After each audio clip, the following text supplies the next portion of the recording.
आज मैं आप लोगों को भगवान हनुमान जी की 5 पौराणिक कथा सुनाऊंगी। कथा सुनने के लिए मेरे वीडियो को पूरा देखिएगा और मेरे यूट्यूब चैनल पर बने रहिएगा। जो भी इस कथा को पूरा ध्यान से और सच्चे मन से सुनेगा, भगवान हनुमान की कृपा उनके ऊपर बनी रहेगी और उनके घर में सुख समृद्धि धन वैभव भी बना रहेगा। और भगवान हनुमान के साथ साथ भगवान श्री राम और माता सीता की भी कृपा उनके ऊपर बनी रहेगी और उनके घर में जो भी परेशानियां दुख हैं, सारे दुख पल भर में दूर हो जाएंगे। तो चलिए हम लोग कथा की ओर बढ़ते हैं।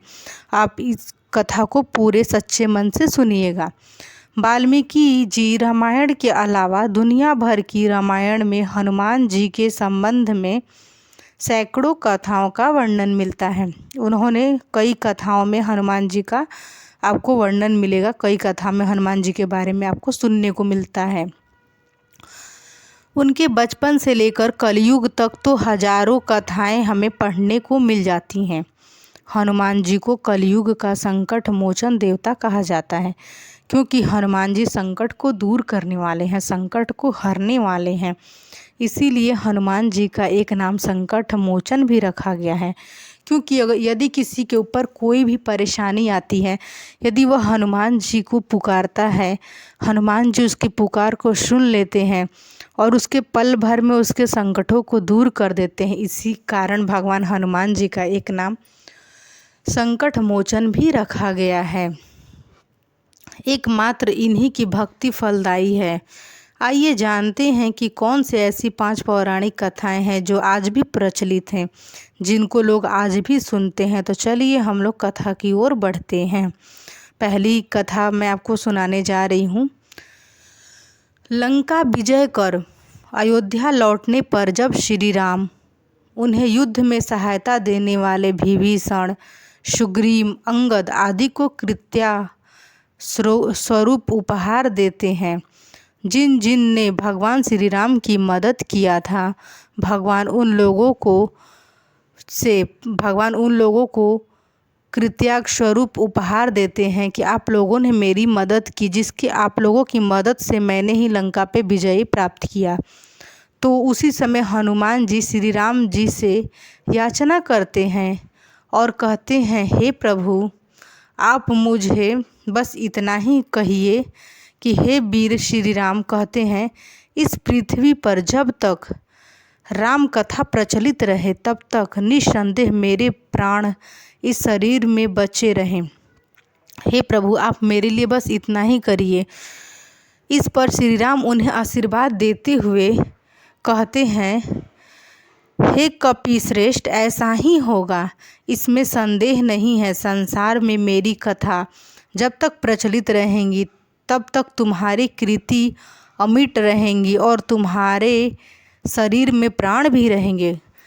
भगवान श्री राम से हनुमान जी यही वचन लेते हैं कि आप मुझे यदि उसके लायक समझते हैं, यदि मैंने आपका मदद किया, तो आप मुझे उपहार न देकर मेरे लिए आप यही करें कि मेरा आपका जब तक ये रामायण कथा चलता रहे उसके साथ साथ मेरा भी नाम हमेशा रहे और लोग मुझे भी जाने और मैं सबकी मदद करता रहूं। जिस प्रकार मैंने आपकी मदद किया उसी प्रकार तब तुम्हारी कृति हमेशा रहेगी। भगवान राम कहते हैं, तब तक मेरी कथा भी स्थिर रहेगी। जब तक मेरी ये कथा रहेगी तब तक तुम्हें भी लोग जानेंगे और तुम्हारे शरीर में प्राण भी रहेंगे।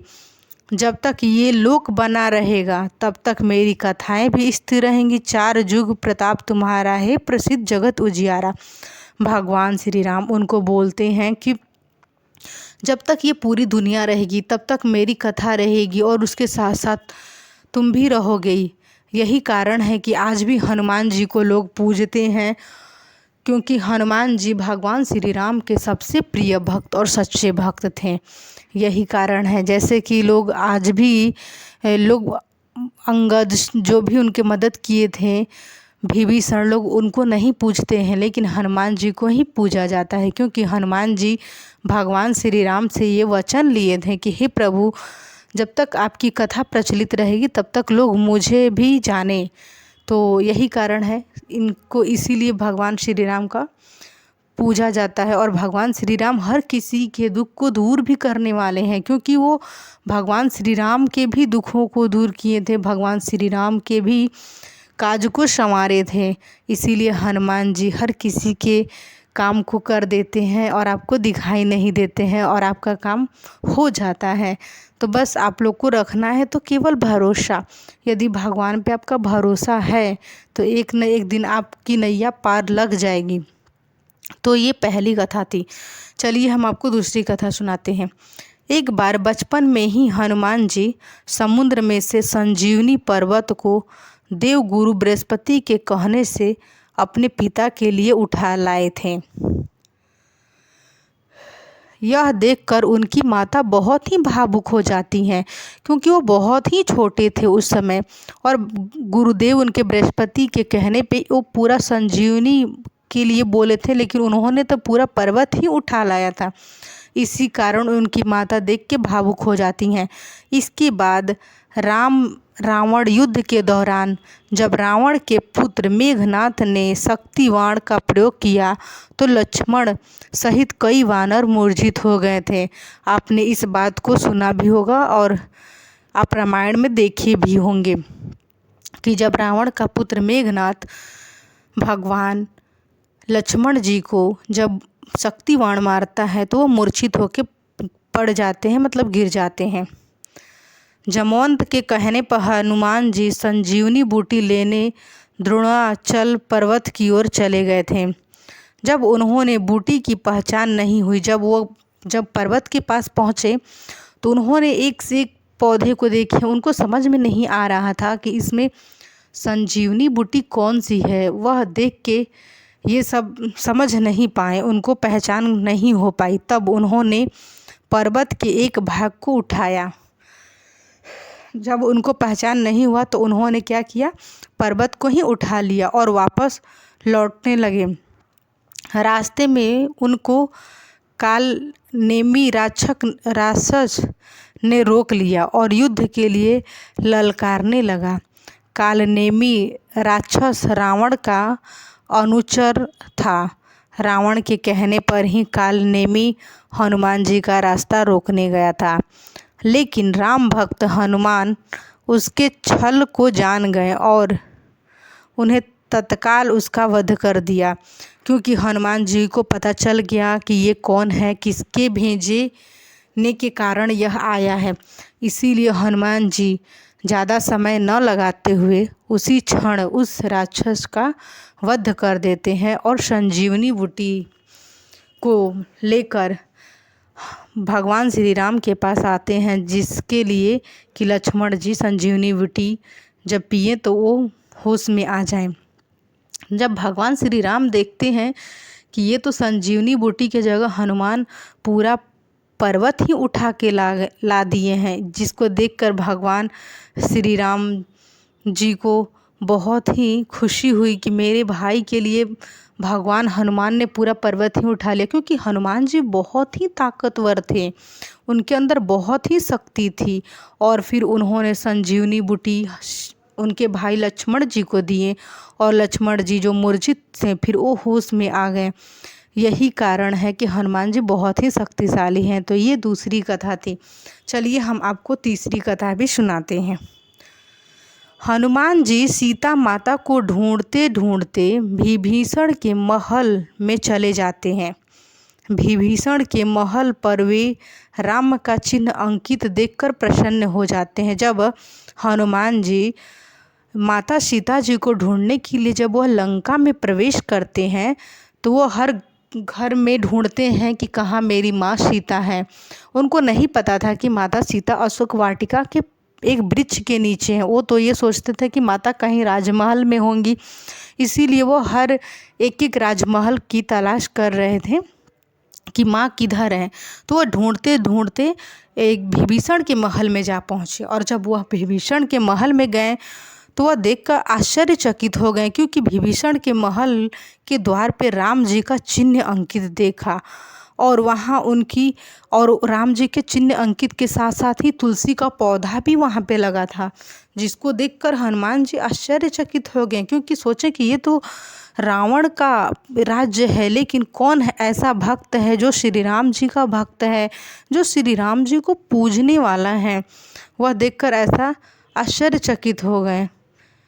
वहाँ उनकी मुलाकात विभीषण से होती है। फिर वह विभीषण से मिलते हैं। विभीषण उनसे उनका परिचय पूछते हैं और वे खुद को रघुनाथ का भक्त बताते हैं।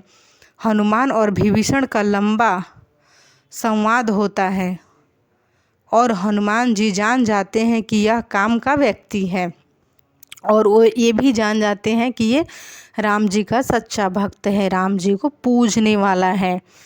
इसके बाद जिस समय श्री राम लंका पर चढ़ाई करने की तैयारी कर रहे होते हैं, उस दौरान विभीषण का रावण से विवाद चल रहा होता है। अंत में विभीषण महल को छोड़कर राम से मिलने को आतुर होकर समुद्र के इस पार आ जाते हैं।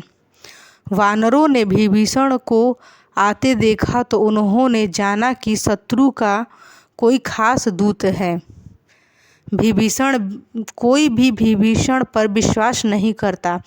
जब विभीषण राम जी से मिलने आए तो सारे वानर सेना ये सोचते थे कि कहीं ये रावण के द्वारा भेजा गया है, रावण हमारे साथ छल कर रहा है। इसीलिए वानर सेना विभीषण को राम जी से मिलने की आज्ञा नहीं दे रहे थे, मतलब उनको भगवान राम से नहीं मिला रहे थे। यही सोचकर कोई भी विभीषण पर विश्वास भी नहीं करता था। सुग्रीव कहते थे कि हे रघुनाथ जी सुनिए, रावण का भाई मिलने आया है। जाके सुग्रीव भगवान श्री राम के पास जाके बोले कि हे प्रभु, आपसे मिलने रावण का भाई आया है। प्रभु कहते हैं, राम कहते हैं, हे मित्र, तुम क्या समझते हो? वानर राज सुग्रीव ने कहा, हे नाथ, राक्षसों की माया जानी नहीं जाती, क्योंकि राक्षस की कोई माया को नहीं पहचान सकता है, वह बहुत ही मायावी होते हैं। यह इच्छा अनुसार रूप बदलने वाला न जाने किस कारण आया है। ऐसे में हनुमान जी सभी को दिलासा देते हैं और राम भी कहते हैं कि मेरा प्रण है कि शरणगत के भय को हर लेना चाहिए। इस तरह हनुमान जी के कारण श्री राम विभीषण का मिलन सुनिश्चित हो पाया, क्योंकि भगवान श्री राम जी कह रहे हैं कि यदि वो हमारी शरण में आया है, यदि वो मेरे से मिलना चाहता है, वह मेरा शत्रु ही क्यों न हो, तो मैं उसे अवश्य मिलूँगा, क्योंकि वह मेरे शरण में आया है। इसीलिए भी कहा जाता है कि यदि कोई कितना भी बड़ा पापी हो, यदि वो अपनी गलती का मतलब प्रायश्चित करता है, अपनी गलती के लिए क्षमा मांगता है, यदि वह भगवान के शरण में चला जाता है, तो कितना भी बड़ा पापी क्यों न हो, भगवान उसको क्षमा कर ही देते हैं और क्षमा करके और अपने चरणों में उसको स्थान दे देते हैं। लेकिन ये भी बात होता है कि ऐसा नहीं कि आपको भगवान एक बार क्षमा कर दिए तो आप अपनी गलती को बार बार दोहराते रहिएगा, ऐसा नहीं करना है। जो जाने अनजाने में गलतियाँ हो जाती हैं, उससे भगवान के पास जाके प्रार्थना करना है और क्षमा याचना करना है। भगवान बहुत ही दयालु हैं, वो आपको क्षमा कर देंगे। तो चलिए हम आपको चौथी कथा सुनाते हैं। शास्त्रों के अनुसार विद्वान लोग कहते हैं कि सर्वप्रथम राम कथा हनुमान जी ने लिखी थी, और वह भी एक शिला पर अपने नाखूनों से लिखी थी। यह राम कथा वाल्मीकि जी की रामायण से भी पहले लिखी गई थी और यह हनुमद रामायण के नाम से प्रसिद्ध है। यह घटना तब की है जबकि भगवान श्री राम रावण पर विजय प्राप्त करने के बाद अयोध्या में राज करने लगते हैं और श्री हनुमान जी हिमालय पर चले जाते हैं। वहाँ पे वे अपनी शिव तपस्या के दौरान की एक शिला पर प्रतिदिन अपने नाखून से रामायण की कथा लिखते थे। इस तरह उन्होंने प्रभु श्री राम की महिमा का उल्लेख करते हुए हनुमद रामायण की रचना की। कुछ समय बाद महर्षि वाल्मीकि ने भी वाल्मीकि रामायण लिखी और लिखने के बाद उनके मन में इससे भगवान शंकर को दिखाकर उनको समर्पित करने की इच्छा हुई। वे अपनी रामायण को लेकर शिव के धाम कैलाश पर्वत पहुंच गए। वहां उन्होंने हनुमान जी को और उनके द्वारा लिखी गई हनुमद रामायण को देखा। हनुमद रामायण के दर्शन कर वाल्मीकि जी निराश हो गए। वाल्मीकि जी को निराश देखकर हनुमान जी ने उनसे उनकी निराशा का कारण पूछा कि हे महर्षि वाल्मीकि जी, आप किस बात के लिए निराश हैं? क्या कारण है, आप मुझे बताइए। तब महर्षि वाल्मीकि जी बोले कि उन्होंने बड़े ही कठिन परिश्रम के बाद रामायण लिखी थी, लेकिन आपकी रामायण देखकर लगता है कि अब मेरी रामायण अपेक्षित हो जाएगी, क्योंकि आपने जो लिखा है उसके समक्ष मेरी रामायण तो कुछ भी नहीं है। मैंने जो रामायण लिखा है उससे अधिक अच्छी रामायण तो आपकी है, मेरी रामायण उसके आगे कुछ भी नहीं है। तब वाल्मीकि जी की चिंता का शमन करते हुए जब वाल्मीकि जी बहुत अधिक चिंतित हो गए, तब हनुमान जी उनकी चिंता को समझा और उनकी चिंता को दूर करने के लिए श्री हनुमान जी ने हनुमद रामायण पर्वत शिला को एक कंधे पर उठाया और दूसरे कंधे पर महर्षि वाल्मीकि को बिठाकर समुद्र के पास गए और स्वयं द्वारा की गई रचना और श्री राम को समर्पित करते हुए समुद्र में समा दिया। अपनी जो रामायण लिखे थे वह समुद्र में उस शिला को ले जाकर उसको वहाँ पे डुबा देते हैं। तभी से हनुमान द्वारा रची गई हनुमद रामायण उपलब्ध नहीं है, क्योंकि हनुमान जी उसको समुद्र में ले जाकर डुबा देते हैं। वह आज भी समुद्र में पड़ी है, क्योंकि भगवान हनुमान जी निराश वाल्मीकि जी को नहीं करना चाहते थे। यही कारण था कि हनुमान जी के रामायण पहले लिखा था, लेकिन वाल्मीकि जी की ही रामायण प्रचलित है, क्योंकि जब वाल्मीकि जी अधिक चिंतित हुए, यही कारण देखकर हनुमान जी ने अपनी रामायण को जो जिस शिला पे लिखे थे उसको ले जाकर समुद्र में डुबा देते हैं, क्योंकि वह वाल्मीकि जी को निराश नहीं देखना चाहते थे। इसीलिए आज लोग वाल्मीकि जी के रामायण को ही प्रचलित है, लोग उन्हीं के लिखे हुए रामायण को लोग पढ़ते और सुनते हैं, यही कारण है। चलिए मैं आपको 5वां कथा की ओर बढ़ती हूँ, आपको 5वां कथा सुनाती हूँ। आनंद रामायण में वर्णन है कि अर्जुन के रथ पर हनुमान के विराजित होने के पीछे भी कारण है। एक बार श्री रामेश्वर तीर्थ में अर्जुन का हनुमान जी से मिलन हो जाता है। जब अर्जुन रामेश्वर तीर्थ के लिए निकलते हैं तब उनका हनुमान जी से मिलना हो जाता है, तब उनसे हनुमान जी मिलते हैं।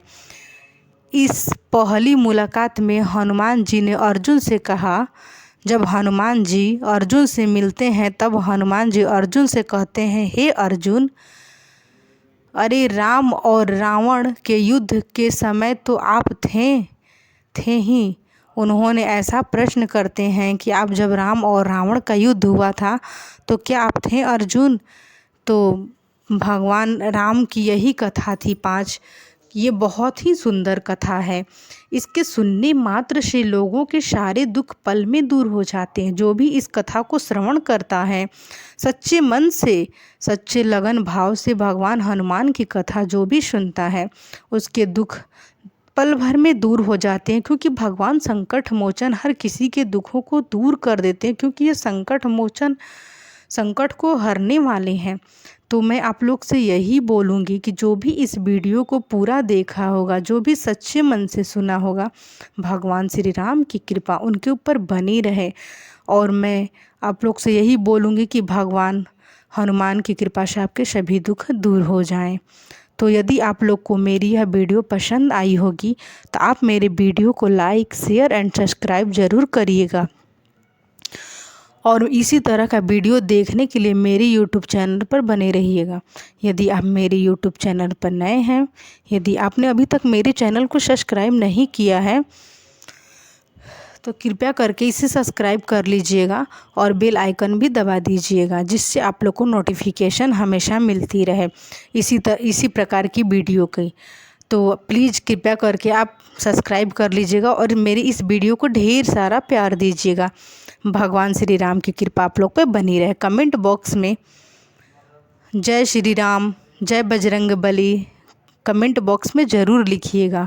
भगवान हनुमान जी आपकी सभी मनोकामनाएं पूर्ण करें। मैं भगवान से यही प्रार्थना करती हूँ कि आप लोग की जो भी मनोकामना है, भगवान हनुमान जी की कृपा से आपकी सभी मनोकामनाएं पूर्ण करें और आपकी जो भी समस्याएं हैं, जो भी कष्ट हैं, वो आपकी दूर हो जाएं। तब तक के लिए मैं इस वीडियो को यहीं पे एंड करती हूँ। मैं आप लोग से मिलूँगी नेक्स्ट वीडियो में।